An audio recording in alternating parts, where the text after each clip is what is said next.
Hi, does public speaking terrify you?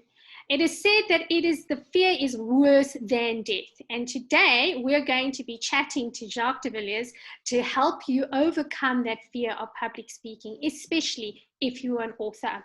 So welcome to Jacques. Jacques is a longtime friend. He is a professional. He is a fantastic sales trainer, author, public speaker, and he is incredibly accomplished as a speaker and a trainer. So I really want to welcome you, Jacques. You've got a lot to share with the group because of your experience. Thank you so much for being at Author Chats. You're most kind to say those things about me, Kim, and I'm really looking forward to see if I can add some value here. So yeah, why don't we go for it? Okay, excellent. So just to let people know who I am an author. I am the author of the book series, The Chronicles of Nadine. And these series are really to help new authors in their journey. So we're going to shoot straight into a couple of specific questions for Jacques. The first one is, you've had a lot of experience in all kinds of spheres when it comes to public speaking. Tell me, what is the worst kind of mistakes that brand new authors make when they are addressing the public about their book?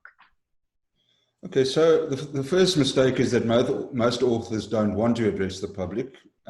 So they're kind of shy, and I think that's the nature of being an author, is more introverted than extroverted. We hope that the book will speak for us.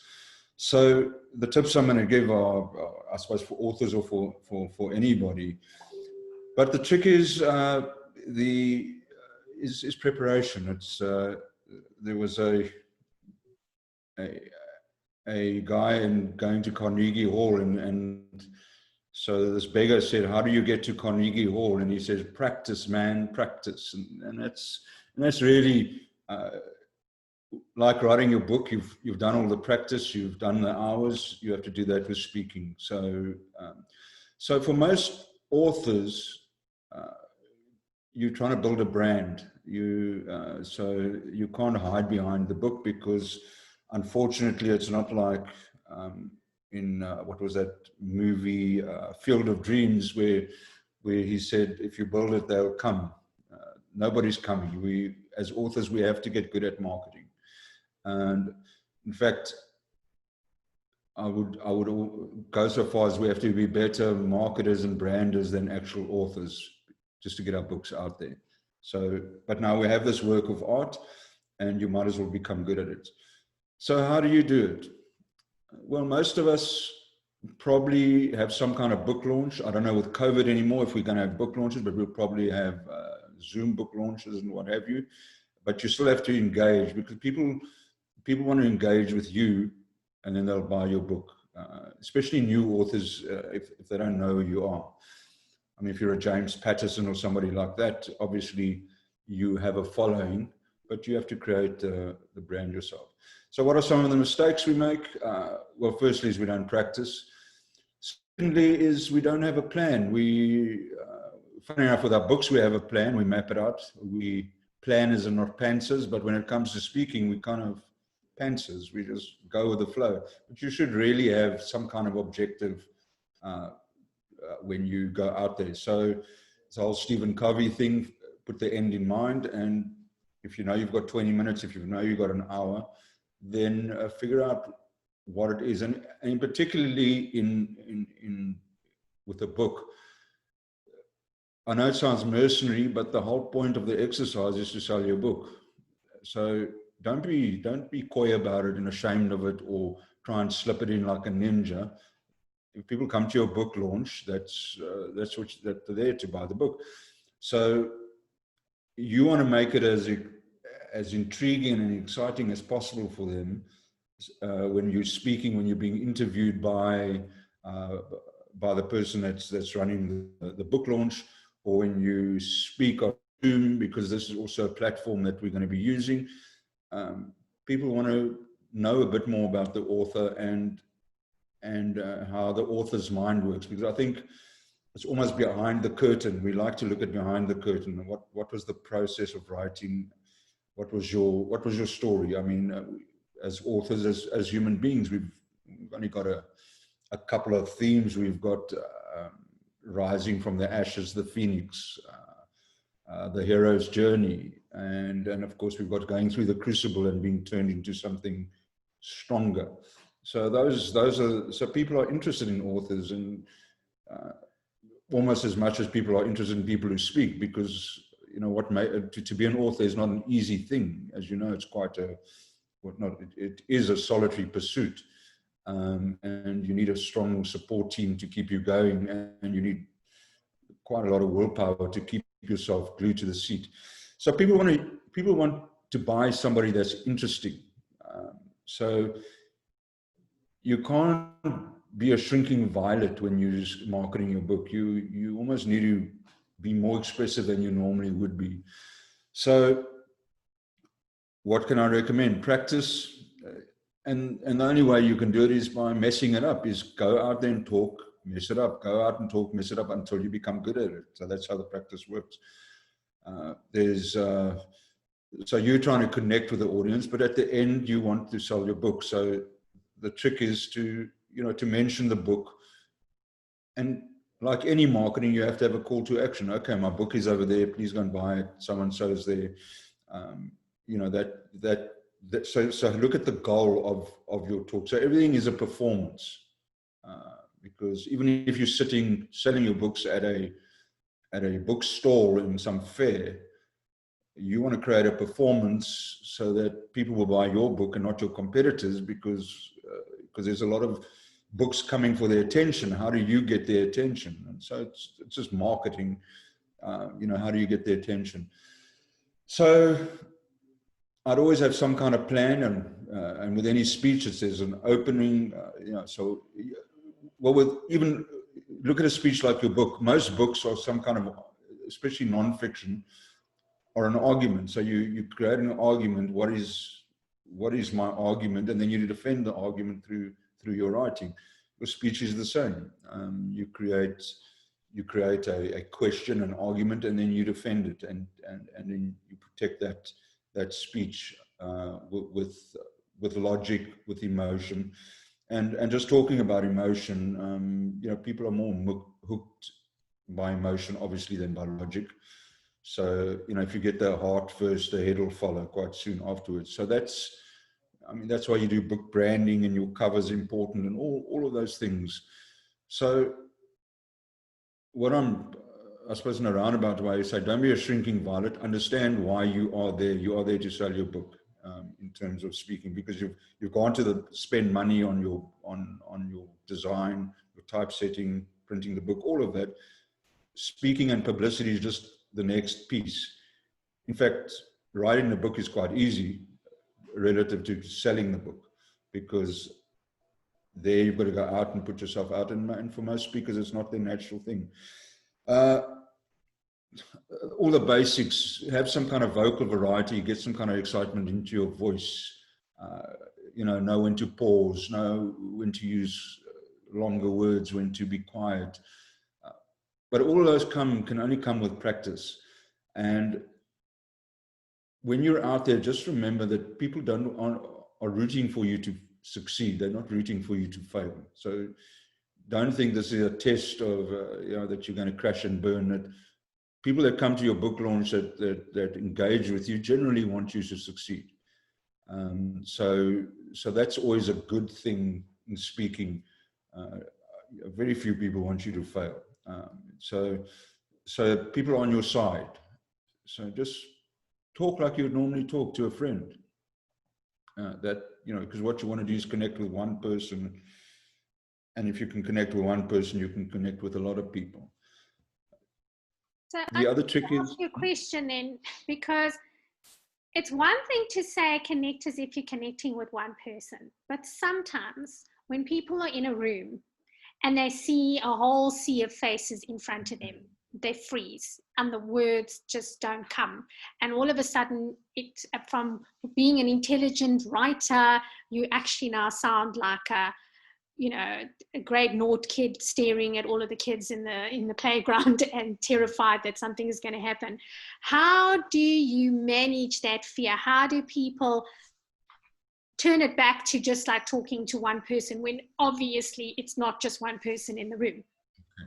So there's a couple of tricks to that, and the biggest trick is, and that's why it's so difficult with Zoom, because you can't find a friendly face in the audience. But the biggest trick is to find one or two or three friendly faces in the audience, and you'll always see they're the ones that are nodding, they're smiling, they're agreeing with you.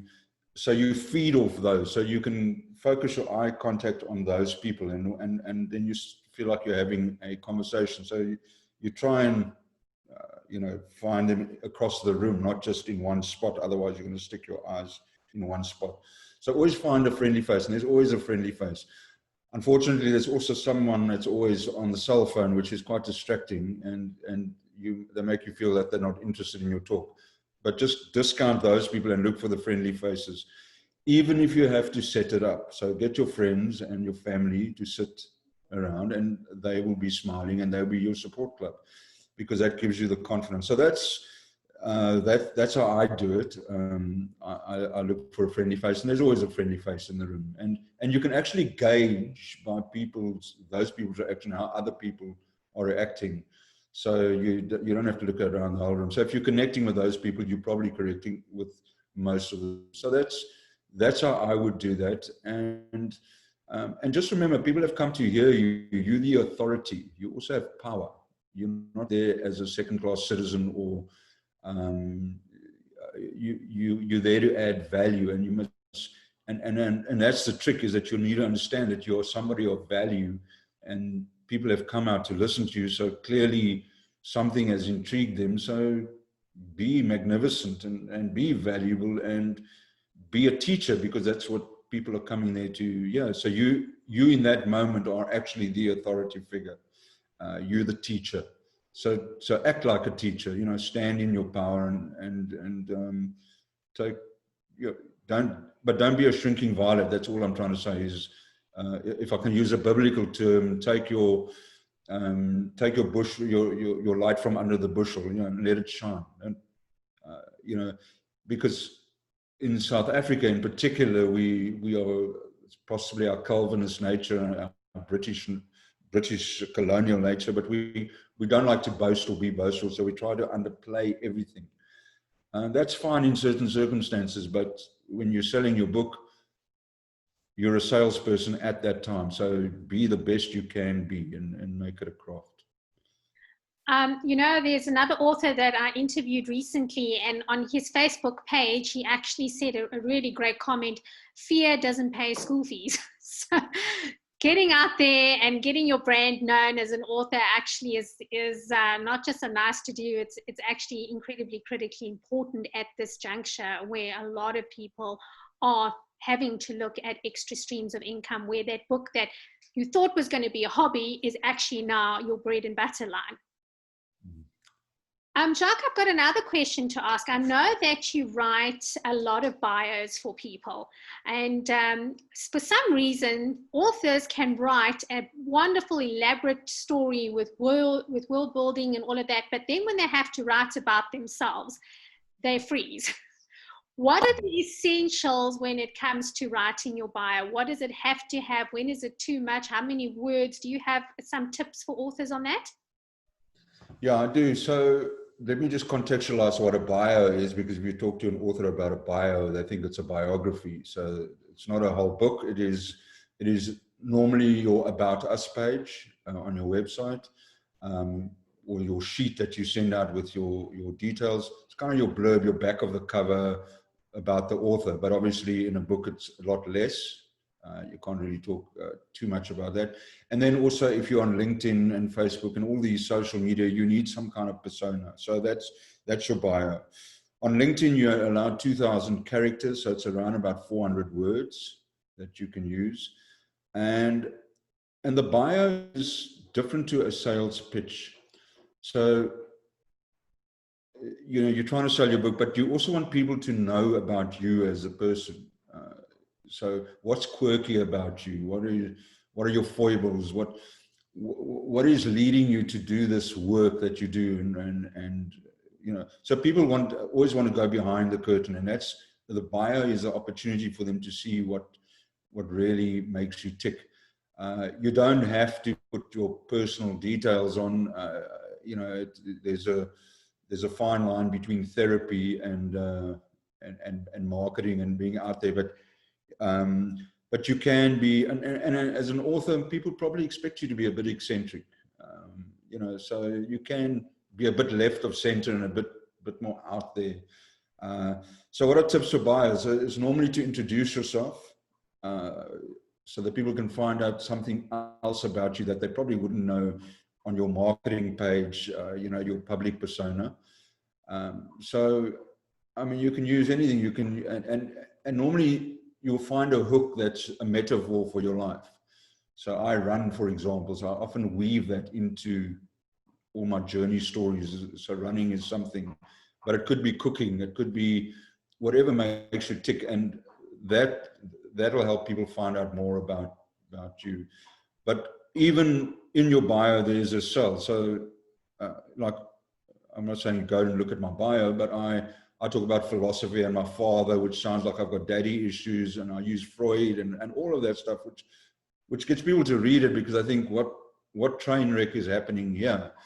But then as they get hooked into the story, I then sell the writing. I say, well, because I'm so interesting and eccentric and complex, it's a good thing for you because I know how to write your stuff.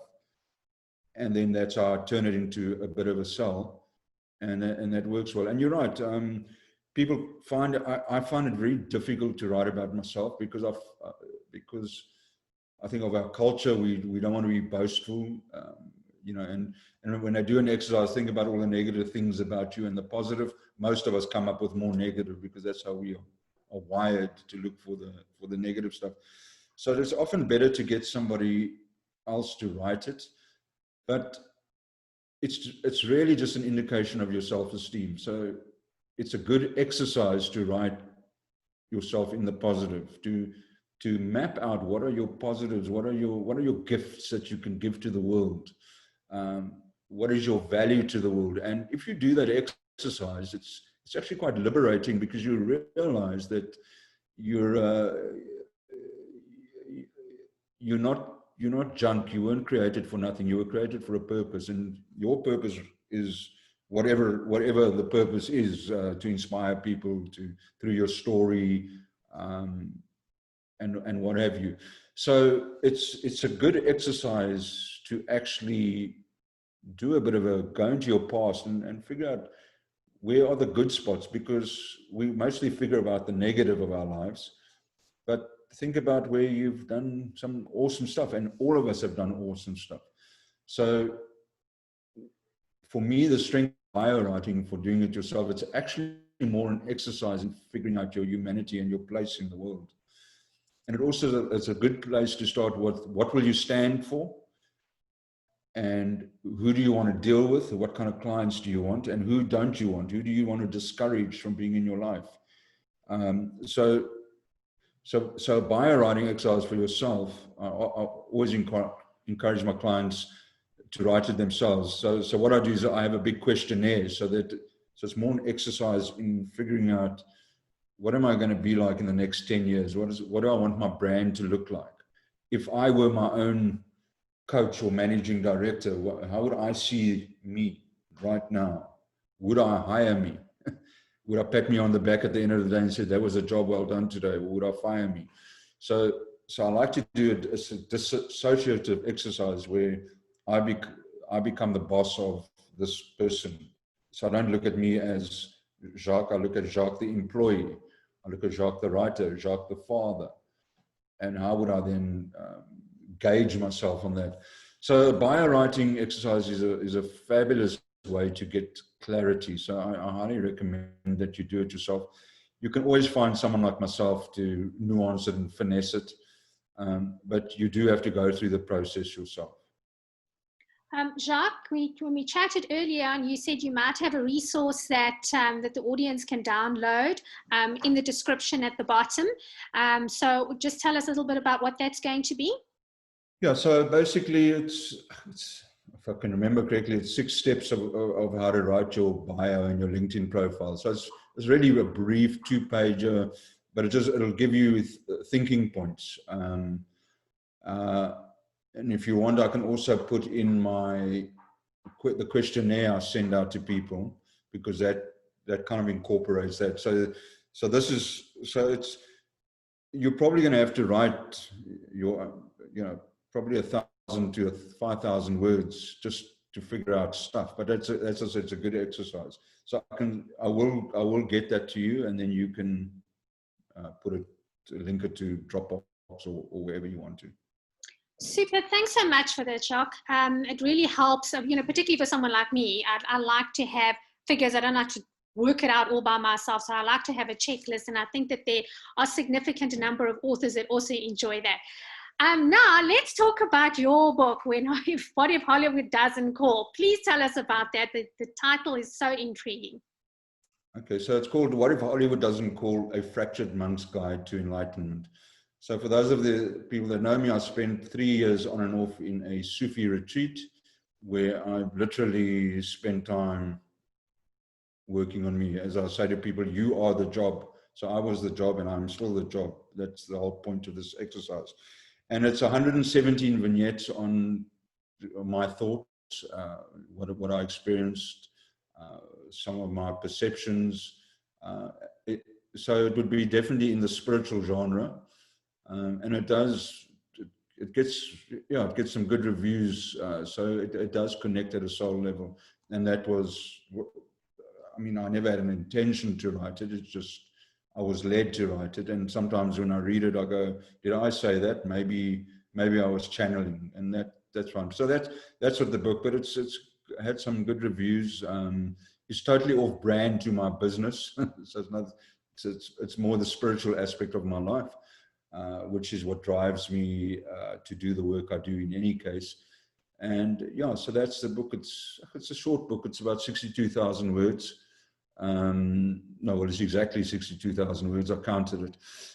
So it's on Amazon and Goodreads, and I have 50 copies left somewhere stuck in a garage in Johannesburg, but I can't get to it because of COVID.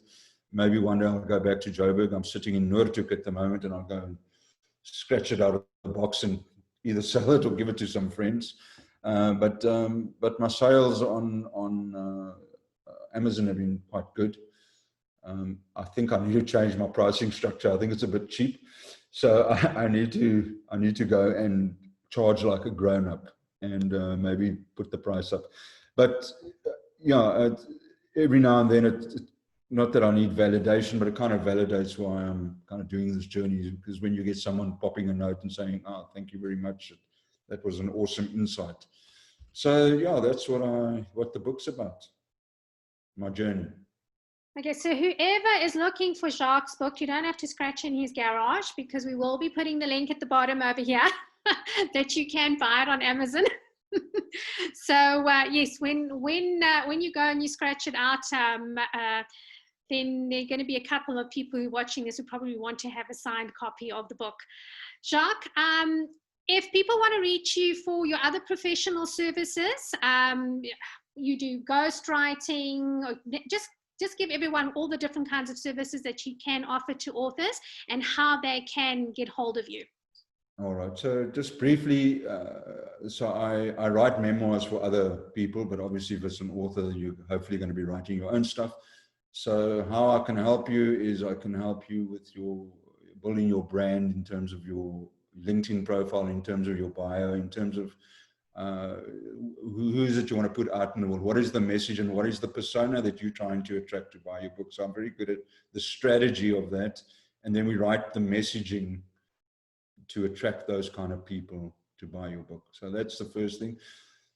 My real superpower are sales letters. I'm good at writing sales letters and sales pages. So I would position your book as a sales page so that you can convert more people to buy it more consistently.